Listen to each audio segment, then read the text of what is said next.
This has become a bit of an EDC cult classic in recent years, but for me, forget the mountains and the forests, this is my urban jungle Altoids Tin EDC kit. Let's get into it.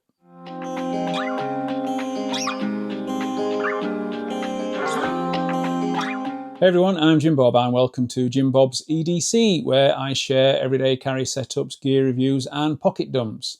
If you're into EDC knives, multi-tools, watches, flashlights, kits and pouches, or you just like seeing what people actually carry, you are in the right place.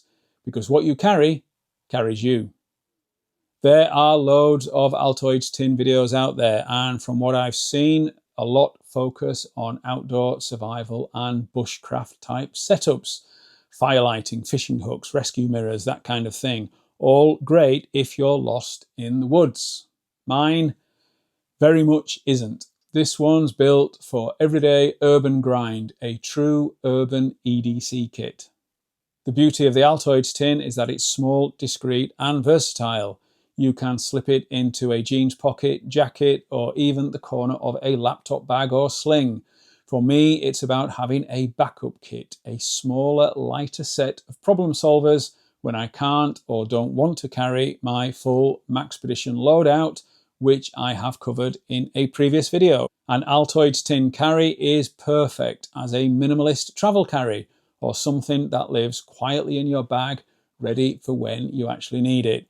But first, let's set the stage with the tin itself, because as a Brit, we don't normally see Altoids on our shelves. Altoids actually started in London in the 1780s before production moved to the US, and it's now part of the Mars portfolio. The mints come in a few flavours, and the tins, around 9 by 6 by 2 centimetres, cost around £6 on Amazon in the UK. Lightweight, tough, and with that retro metal vibe, they are perfect for EDC. The size forces you to stay minimal yet functional. It's not about surviving the apocalypse, it's about smoothing out small annoyances in daily life. So without further ado, let's take a look inside, and remember there are links to everything down below and also on my kit.co page. As you may be aware, I am a big Victorinox fan and I wanted to feature one here. My compact and my tinker are both too chunky, so I started with the Victorinox Alox Bantam, the bantamweight champion of Swiss Army knives. It costs about £25 on Amazon in the UK, measures 8.4 centimetres and weighs just 29 grams. You get a UK-friendly 2.5-inch blade and a combo tool that works as a bottle opener, can opener, screwdriver and light wire stripper. There's no fluff with this one, just essentials. It's slim, durable and beautifully made. But I ditched it. Why? Well, after some real-world testing of the kit, I realised it overlapped with something else and with space at a premium. I streamlined the kit and the Bantam came out. And I stuck with this, the Gerber Dime Mini Multitool. Costing around £20 on Amazon in the UK, it's a pocket-sized powerhouse, about 7 centimetres long when closed and weighing 120 grams. It packs 10 tools. There are spring-loaded pliers, wire cutters, a 3.8 centimetre blade, scissors, flathead and crosshead screwdrivers, bottle opener, package opener and easy to miss tweezers. The build quality is solid, the pliers feel strong for their size and it's compact enough for the tin, although it would fit even nicer without that protruding bottle opener. For the price, it's fantastic value and adds serious utility to the setup. Even in an urban environment, a torch or flashlight is essential. A power cut, dark stairwell or something dropped under a car seat at night, your phone torch just does not compare. For this kit, I've gone with the Olight i1R2 Pro EOS EDC keychain torch. That's quite a big name for a small flashlight.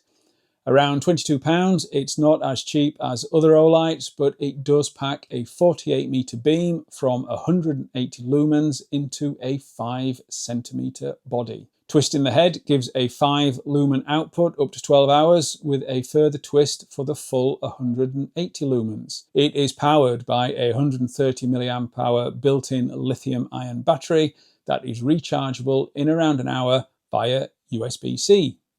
Next up, a short USB-C charging cable. There's no room for a power bank here, but it's handy if you are near a public port. Very near, given the length of the cable. I do have a couple of bits of fossilized tech needing micro USB, and this USB-C to micro USB adapter saves the need for a second cable. I had no idea they existed until somebody mentioned it in the comments in an earlier video. That said, I'm not totally happy that this is the most efficient use of space.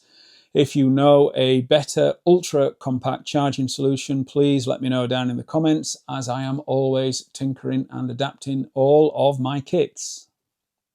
To go with the cable in this and my other kits is this recent addition, a USB-C data blocker. I'm not sure how common juice jacking actually is, but for £7 a pair, it's affordable peace of mind if using public charging points, and much more compact than the cable options I had seen recently. Because I often work whilst out and about, I carry a 32 gig flash drive with copies of in-progress documents. It's a digital safety net when Wi-Fi or mobile data isn't available and I am unable to access my Google Drive. If going analog, I've got this compact retractable pen and a couple of sheets of paper. These are good for small notes, and one of them does contain some emergency contact numbers, which is handy should my phone be lost, stolen, or just stop working for whatever reason. Speaking of phone problems, I also keep a spare credit card and some folded cash, should I not have access to my Google Wallet on my phone. A couple of plasters or band-aids, antiseptic wipes, paracetamol and some basic stomach medication cover basic everyday aches and scrapes.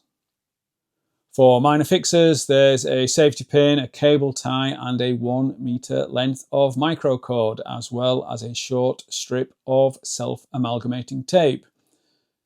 There's also this tiny 3-in-1 screwdriver for glasses and other small items, which has a hex, flat head and Phillips head in a super compact design. I gather pry bars are a bit of a hot topic in the EDC community, but this one was small, inexpensive, fits into the tin and gives yet more options. With that little collection, I'm sure I can patch, tie or secure most small problems until I get home. And that's it, my first urban EDC Altoids Tin setup. The Altoids Tin trend is brilliant for urban carry. Small enough to force focus, big enough for real utility. It makes you think about what actually earns its place in the tin. It will fit effortlessly into a jean pocket or a sling and would be barely noticeable in a backpack. I might regret ditching the Bantam, but that's the beauty of EDC. It evolves. You refine, adapt and rebuild as your needs change. Who knows, maybe it will return in the 2026 version and the contents could have changed all over again. I'm always looking at compact multi-tools in particular, a next tool, Leatherman Micra, who knows. Let's see what gets used and let's see what could be improved. Over to you, do you carry an urban Altoids EDC kit? If so, what's in yours? What could I do to improve mine? Please let me know down in the comments, where you will also find links to everything mentioned. If you've enjoyed this video, please hit that like button. A subscribe would be absolutely amazing, and hit that notification bell so that you know when the next one drops. Thank you so much for watching. See you in the next one, and remember, what you carry carries you.